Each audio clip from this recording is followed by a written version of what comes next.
happening. It's happening. I can feel a great shift of energy. But before I actually tell you guys what it is, welcome to the show. This is episode 2 of Bands and the Humans podcast. I am your host, Bands, and you are the humans. So, what I'm talking about here is something that's emanating that I see going on all across the world, and it's a spiritual awakening. People are finally waking up from this spiritual coma that we were induced to by consumerism, by advertising, by all these mind controlling elements that are happening or that exist within our world. And finally people actually are coming to a realization that there's more to this life than what meets the eye. We only get to see this world through the spectrum of the two eyes, but there's a third that we may not know about, and it's somehow linked to today's topic, which is spirituality. What does it mean for someone who says they are spiritual, and what does it mean for someone who says they're religious? Like, that whole topic comes up quite a lot lately, where someone's like, no, I'm not a religious person, I'm spiritual. What does a person mean when they say that? So before we get to that point, I want to get to define what spirituality is. And there was a study done at the University of Minnesota, and the study was basically conducted to define what spirituality is. It's just to study what it is and how to define it for ourselves. They say that spirituality is a broad concept with room for many perspectives. It includes the sense of connection to something bigger than ourselves. It involves a search for the meaning of life.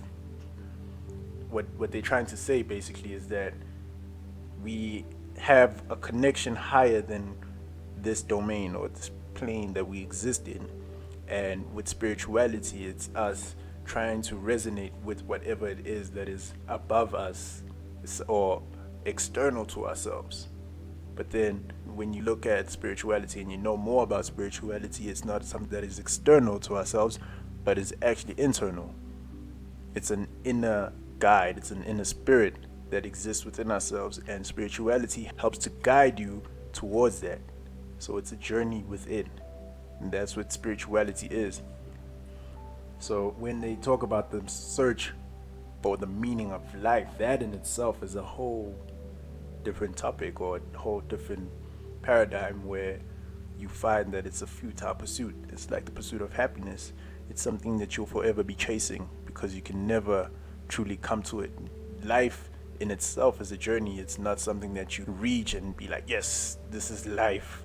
It's a constant discovery and rediscovery of the self. And within yourself, you find that there's a higher connection with everyone else and everything around you, in nature, in just life. Everything that you see around you is somehow connected, and you feel it. The more spiritually inclined you are, it starts to resonate with you, and you begin to appreciate life more. There is no meaning to life. That's just me being really blunt about it. There is no meaning, and we have to be able to accept that. And that principle comes from Stoicism, which is a branch of philosophy that states that there is no meaning, there is no urgency, there's no sense of a higher purpose in this life. But then that doesn't truly mean that now we should give up and hang around and do whatever we want. It just means that we have to accept, go with the flow. That's what Stoicism is. It's just you accepting that life is meaningless. It's Stoicism and a bit of nihilism as well. So just enjoy and be in the moment. That's what Stoicism teaches us. So when the University of Minnesota says that, I don't know, I'm kind of contradicting in how I feel about that statement, but okay, I think they have somewhat of a basis for, wanting to state that. I think they have somewhat of a basis. I asked the question earlier, like, what does it mean when someone says that they're spiritual and not religious? What does it mean to be spiritual versus religious? And for me, being spiritual means it's more of a symbol. It symbolizes a mental breakaway from the institutionalized practices of spirituality, because you go to a church and people pray, and prayer is a form of meditation. It's just a different form. It's just you using affirmations or words to put out your intention to the world. But with spirituality, it's more of an inner thing. And sometimes you may say some words, sometimes you might not. It's just that when it comes to religion, you have to pay someone at the end of the day. So it's just a breakaway from that institutionalized form of spirituality. That's all it is. So when someone says that they don't, they're not religious, it just means that they don't want to conform to the dogmas of a specific religion or specific belief. I think that's what it is. Now we found what spirituality is, but now what is a spirit? And for that answer, we can turn to a psychologist and philosopher, Carl Jung. He's one of my favorite thinkers. He's written a lot about the psyche and the ego, the shadow. And shadow usually, he defines the shadow as the aspects of ourselves that we usually have thrown out. And I did a lot of his readings over last year, 2018. I found some really interesting stuff that he conjured up. But so Stephen Farrar explores Carl Jung's ideas of the anima in a search to try to explain what a spirit is. So in the writing, Stephen unpacks what the role of the animus and the anima plays and how it affects the different genders. And it kind of involves, the masculine and the feminine energy and how societal factors contribute to those characteristics being built up, and how it can formulate a personality for someone, and how it can animate that person to be who they are when they act a certain way or however they choose to react to life. I'm not gonna go too deep into it, but if you guys want to learn more about it, you can head over to www.appliedjung.com, and the article is called The Archetypes of the Anima and the Animus. Very interesting. I would define spirit as an energy or cosmic force that guides or energizes us.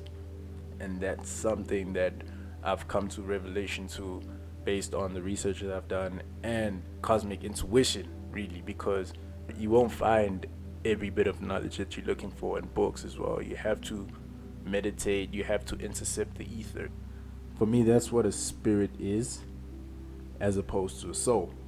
And a soul is an astral body that allows you to navigate through the cosmic plane or the other dimensions that are within existence. It's what you encompass before the flesh. That's your astral body when you're sleeping and you're dreaming of different worlds. That's your astral body. That's what allows you to be in connection to the other worlds or the other dimensions. I spoke a little bit about the ether just now. And what is the ether? Albert Einstein actually talked about it, but then he didn't directly say ether or didn't use the word ether, but he spoke about the field in relation to how energy interacts with each other, or how radio waves and these frequencies that they studied in physics, how they interact with each other in this space, in this air.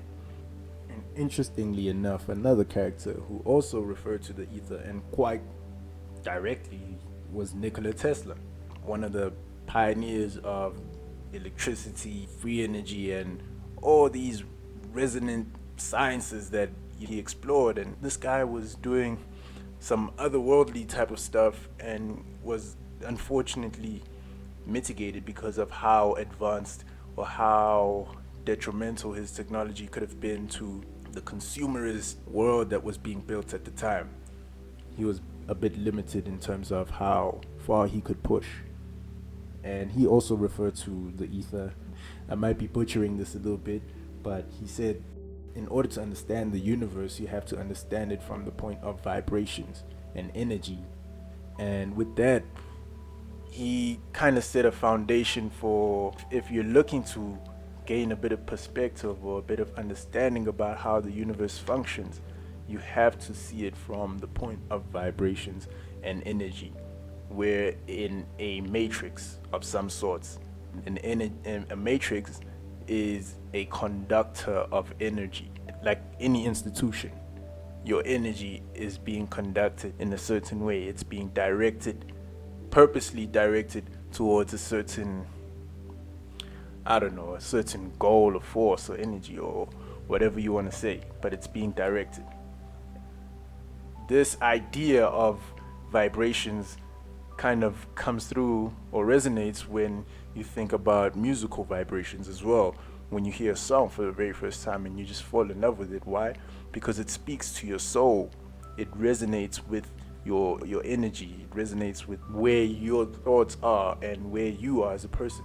You ever been around a group of people that you didn't particularly vibe with? That's what it means when bad vibrations. The people's energies are different to yours, and there are lower and higher vibrations that are in existence, and people may be on a lower or higher vibration to you, and you might not be able to hang around those people because of how they make you feel.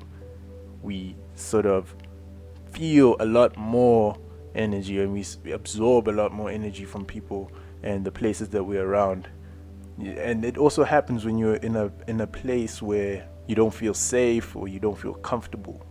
It drops, your vibration just drops whenever you're in that area, and that alerts you to your surroundings and your environment. It tells you that you're in a new place.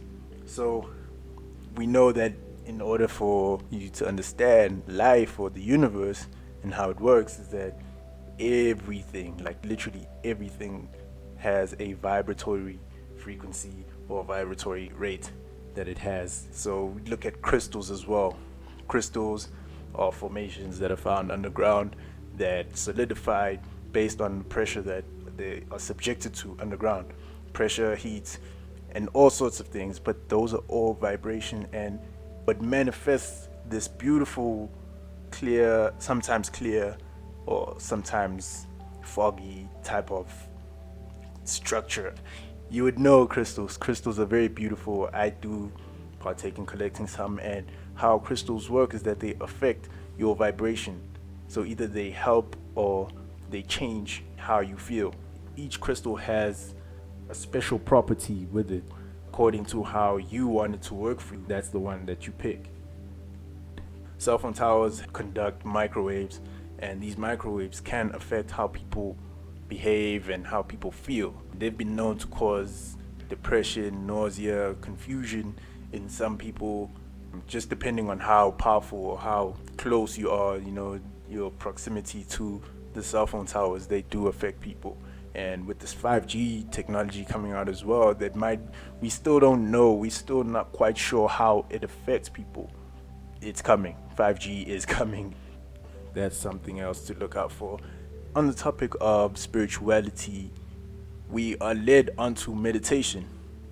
There's no one way to define what meditation is, but it's just you being with yourself, concentrating on being above your thoughts. So whatever you're feeling, whatever you've experienced, whatever you're going through right now in that present moment, you try to elevate yourself above that and be able to foresee or oversee what you are feeling. And you're just trying to center yourself and be present within that moment, because sometimes when anxiety hits, people are usually living in the future, and then you get anxious because you're not present in whatever time you're in, time or space that you're in, and then anxiety can hit you. And then depression comes when you're living in the past. You're thinking about events that have already happened, and you have no control over what's already happened, and your vibratory rate drops, and you sink to a very deep, dark place that you would not want to be in. So with meditation, you're basically trying to realign your vibratory rate, and you realign your spirit with the present moment. And that was just a little bit of a brief explanation of what spirituality is and what a spirit is and what a soul is, and hopefully I can get into a bit more about the soul. And I'm still trying to study and research and try to find some answers for that for myself as well. So once I do, I will get into it. But thank you for listening, and thank you for tuning in today on spirituality, and I hope you enjoyed. This has been Bands and the Humans. Peace out.